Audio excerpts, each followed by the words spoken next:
Hello అండి, welcome to my YouTube channel Cherilatha. ఏంటి నిద్రముఖంతో ఉన్నామనుకుంటున్నారా? మా పాపే కాదు, నేను కూడా నిద్రముఖంతోనే ఉన్నానండి.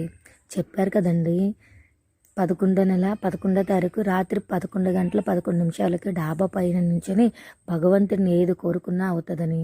అందుకేనండి మంచి నిద్రలో ఉన్న మా పాపని లేపేశాను. మా పాప నేను కూడా మంచి నిద్రలో నుంచి డాబా మీదకి వచ్చేసాను. మా పాప అయితే సడన్గా భయపడిపోయిందండి. చుట్టూ ఎవరూ లేరు, చీకటిగా ఉంది ఏంటని. మీరు కూడా డాబా మీదకి వెళ్ళి 11వ నెల 11వ తారీఖు రాత్రి 11 గంటల 11 నిమిషాలకి మీరు కూడా దేవుడిని కోరుకున్నారా? మేమైతే చాలా గట్టిగా కోరుకున్నామండి భగవంతుడిని.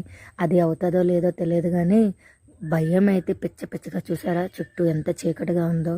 ఒక్కరు కూడా లేరండి, ఫుల్ చాలా చీకటి. నేను నా కూతురే ఉన్నాం, లైట్లు వేసుకొని సెల్ ఫోన్లో లైట్ మాత్రమే.